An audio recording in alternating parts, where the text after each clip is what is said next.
would like you to tell us how you will manage security in Nigeria.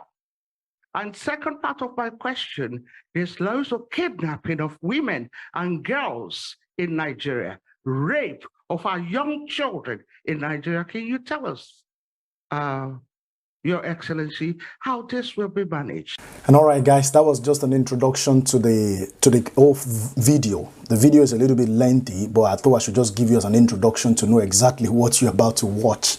It's the video of the All Progressives Congress flag bearer, APC flag bearer presidential candidates, Alhaji Bola Ahmed Tinubu, at the Chatham House, where he answered some questions, quote and unquote, answered some questions. The question and answer sections that was not kind of organized in Nigeria. The same question and answer section was organized in the United Kingdom, where Alhaji Bola Ahmed Tinubu was being questioned by the audience, you know, that kind of a situation. Would like you to tell us how you will manage security in Nigeria. And second part of my question, there's loads of kidnapping of women and girls in Nigeria, rape of our young children in Nigeria. Can you tell us, Your Excellency, how this will be managed? You've been an integral part of the government for the last 2 terms.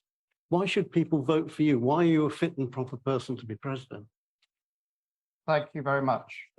So the question was, you've served 2 terms in this government, so why should you be now elected as president? You've done your time in government. And then we have the question on remittances stroke, how can the diaspora vote? And then the question from Agence France Presse on how you're going to get employment up, how you're going to get economic growth. First question, assign it to Dele Alake. Okay. And the second question, assign to Nasiru El-Rufai.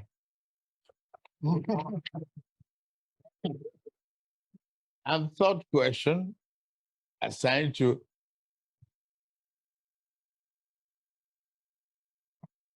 Ben Ayade. All right, so can we have microphone coming in the front? And the first question is about blood oil. The same method. We call on Wale Edun to answer the first question, is it? Yes, first question. Why diaspora can't vote? Can we have a microphone, please, coming here? Don't go away yet. I still have more videos coming. I just thought I should break it down into segments for you to understand, for you to, to dissect and see reason why you have to cast your vote wisely this time. I mean, if a presidential candidate, somebody who is aspiring to become the president of the nation, cannot answer simple and direct questions, simple questions. I have not even seen anywhere on the continent of Africa. I don't even want to go to other continents. Let me just limit to the continent of Africa, where the presidential candidate has to delegate questions being asked, being forwarded, being directed to him, to other members of his cabinet, other members of his council. He couldn't even remember the names. He couldn't even say specifically what their names are. Someone has to write those names in paper and pass it across to him to be able to mention those names out. In the area of education, area of finance, in the area of defense, in the area of education, in the area of almost all the areas where questions were raised, there were delegations. There were people that were delegated to answer those questions. And people are still gullibly, people are still willing and still gullibly wanting to cast their vote for these people. Don't forget that the All Progressives Congress, APC, had led Nigeria to where it is at the moment. And people have not yet learned their lessons. Some couple of months ago, a bag of rice was just 30-something thousand. But as we speak, right now that I'm, creating this video, a bag of rice is 53,500. That is just to mention. What about all other things? Petrol, different kinds of commodities in the market, on the street level, have increased triple in prices. People still want to go ahead and cast their vote for this particular place. Now, there was a particular question I need you guys to listen to. asked by one Priscilla Nwikpo, a direct question. A great deal about what you've done in Lagos, and yes, we're very aware of it, and you're a team player because you're able to include everybody else, and we appreciate your team here today, and they're very capable, and we can see that they have the capacity and the capability. However, sir, you are running for president, and as Nigerians, we would very much like to hear from you, because we believe the office of the president, if voted in, will be you and not your team per se. So on that note, sir, if I may, we haven't seen you engage with Nigerians on a one-to-one interview or at any of the live programs that has been going on. And furthermore, there are issues at the moment running with regards to your identity, with regards to your age. So I wonder if you could provide some clarity on the issues of your identity and age, and also let us know when we can engage with you one-on-one in an interview, hear from you directly as the office holder. Thank you. Thank you, which were, how are you going to unify Nigeria after elections? That's the final one. Health, what are your health policies for Nigeria if you become president? The other one was the lady, I forget your name.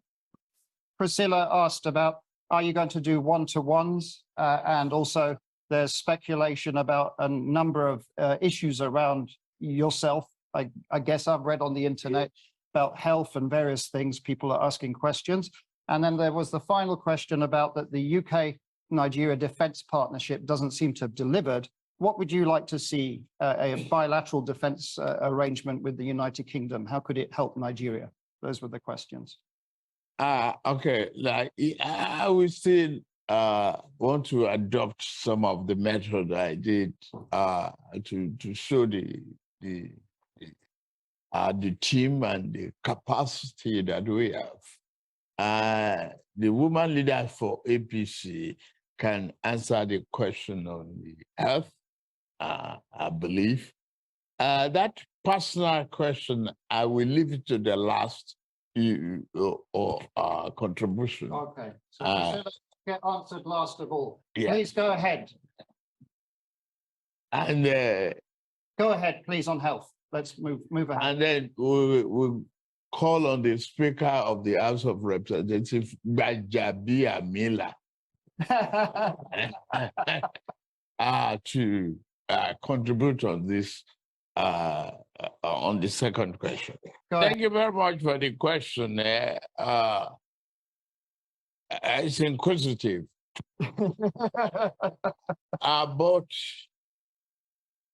at the time of birth, I was dated March 29, 1952, and the family record. I didn't think then, that day, I've determined to be or decided to be a president of the Federal Republic of Nigeria. Not even that I will go to politics. I have a very good exposure in life. My record is consistent. And the school and the university, they question, they now convinced that they wasted their money and their time. The record is there. The transcript is there. So in March 1952, I'm not claiming another father. I am Tinubu and Tinubu proper. If they want a DNA, they could as well require for one. One of them has been even accused of not being a Nigerian citizen. I didn't touch that area. Yes. Equally, it remains the same. Deloitte, Chicago State University, where I graduated, has attested to that. Now I can announce that I've received my original replacement degree certificate from them. the Deloitte trained me as an accounting firm.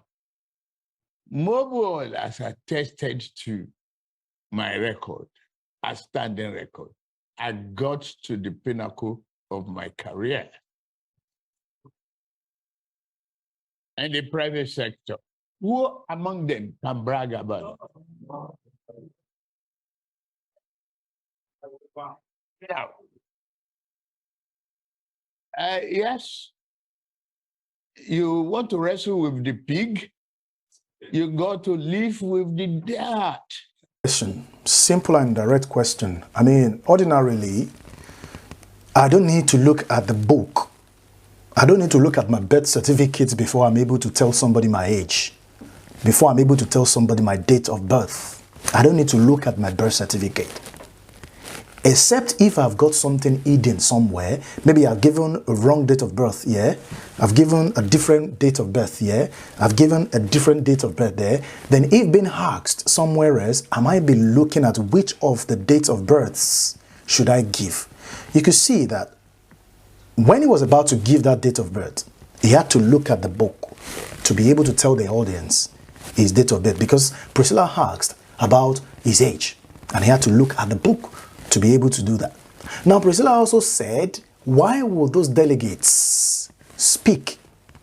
Why would they have to be the one to answer those questions? As you can see, that 80 to 90% of those questions were answered by the governors, the Speaker, House of Representatives, you know, different people within and amongst those, the council. He was unable to answer a single question.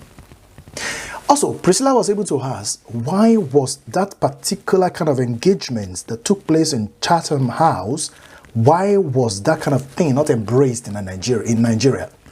Don't forget that there were media houses, you know, who have invited Ahmed Bola Tinubu to kind of give audience, you know, speak to audience, answer some questions that has been burning on the hearts of the people, on the hearts of the masses and citizens. But he has not honored any of those invitations.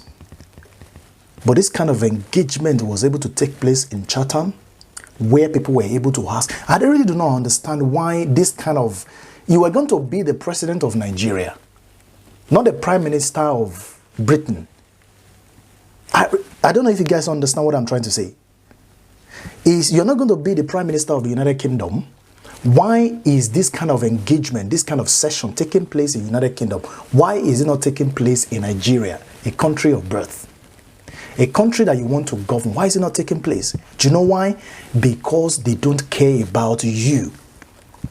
They know you cannot do anything. They have the power. They control the economy. They control the nation. They can do whatever they like. They will be like, they're calling the bluff. What can you do? What can you do? If they decide not to be at a particular place in time, there is absolutely nothing you want to do. You, common man, wants to do. But they come to the diaspora to do all of these things, follow the steps, you know, here and there. It's quite unfortunate. It's quite unfortunate that people are still gullibly following these particular people. It's quite unfortunate, and I hope that they will be able to open their eyes. They will be able to see clearly that what you are seeing currently in Nigeria here, the problem, the situation at the moment is just going to be little compared to what is going to happen come 2023 and going forward. It is high time you open your eyes and understand the fact that the 10,000, the 5,000 that these people give to you is only going to last you for a few minutes. The money that they give to you that cannot even put 3 square meals on your table. And you want to sell your future and the future of your children, and that's your great-grandchildren. You want to sell it for another 8 years for just 10,000 and 15,000 and 5,000, what have you. He doesn't even have any regard whatsoever for the Speaker House of Representatives. Look at the way he mentioned his name, Gbajabiamila. Look at the way he asked the governor of Lagos State to stand up. A whole governor of a state, a whole Speaker House of Representatives, call him, you know, because he made them what they are. They are his boys. So, I mean, these are quite clear. These are quite clear. It's quite unfortunate that people are not ready to open their eyes, and I hope you do so before it's too late.